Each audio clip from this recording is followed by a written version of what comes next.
খুব স্বাভাবিকভাবেই, যেটা একটু আগেই বলছিলাম, যে নজর আজকে ছিল সুপ্রিম কোর্টের দিকে। আপনাদেরকে জানাই যে সোমবার এই মামলার সম্পূর্ণ শুনানি সম্ভব হয়নি। মঙ্গলবার আবার মামলাটি শুনবে শীর্ষ আদালত।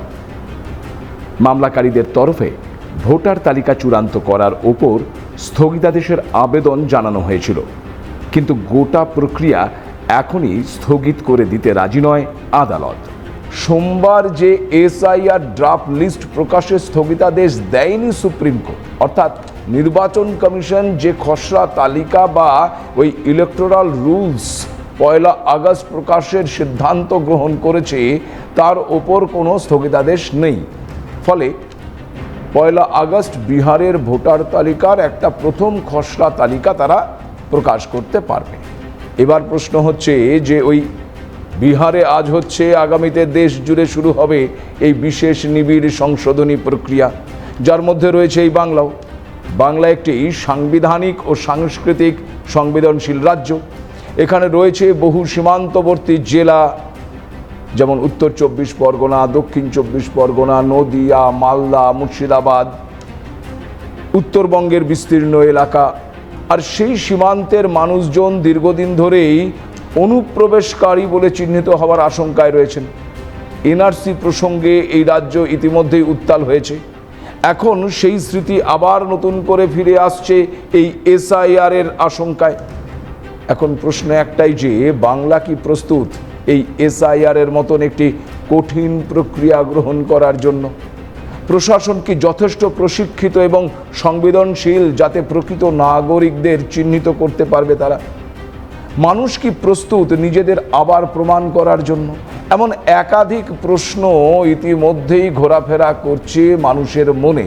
আর সোমবার এই সংক্রান্ত মামলার শুনানির পর তা আরও করে প্রকাশ্যে চলে এসেছে। এই জায়গায় একটা জিনিস বলা ভালো, যে বাংলায় এসআইআর কবে থেকে শুরু হচ্ছে, কবে থেকে শুরু হবে তা নিয়ে এখনো পর্যন্ত নির্বাচন কমিশন কোনো চূড়ান্ত ঘোষণা করেনি।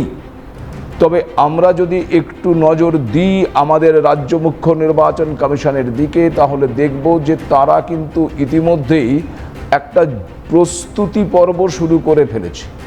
রীতিমতো বিএলআরওদের প্রশিক্ষণ দেওয়ার কাজ যেমন চলছে, কি করতে হতে পারে, কি প্রতিবন্ধকতা আসতে পারে, সেই প্রতিবন্ধকতাগুলো এলে তার সঙ্গে কি করে মোকাবেলা করা যেতে পারে, সাধারণ মানুষ কি ধরনের প্রশ্ন করতে পারেন, তাদেরকে সেই প্রশ্নগুলোর উত্তর কিভাবে দিতে হবে, বিস্তারিত প্রশিক্ষণ কিন্তু এই বিএলআরওদের দেওয়া হচ্ছে এবং জেলা ধরে রাজ্য মুখ্য নির্বাচন কমিশনের তরফ থেকে এই প্রশিক্ষণের ব্যবস্থা করা হয়েছে।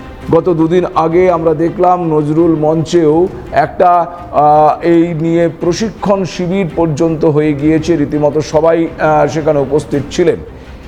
এবার প্রশ্ন হচ্ছে যে তাহলে কি একেবারে আগস্টের শুরু থেকেই? বলবো, এখনো যে বললাম কোনো নির্দিষ্ট করে কোনো রূপরেখা কিন্তু দেওয়া হয়নি, কিন্তু তথাপি নির্বাচন কমিশন ইতিমধ্যেই প্রস্তুতি শুরু করে দিয়েছে। আর এই সুপ্রিম রায়ের পর আগামীকাল কিংবা আর আগামী 2-1 দিনের মধ্যে নির্বাচন কমিশনের তরফে কোনো বিজ্ঞপ্তি প্রকাশ করা হয় কিনা এখন সেটাই দেখার।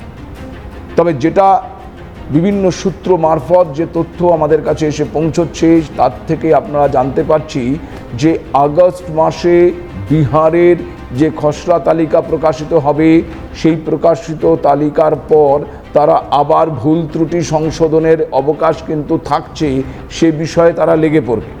এবং সেই জায়গা থেকে 15ই আগস্টের পর, অর্থাৎ স্বাধীনতা দিবসের পর থেকে সম্ভবত এ বাংলায় এসআইআর এর কাজ শুরু করার একটা সম্ভাবনা তৈরি হতে পারে বলে কমিশন সূত্রে খবর।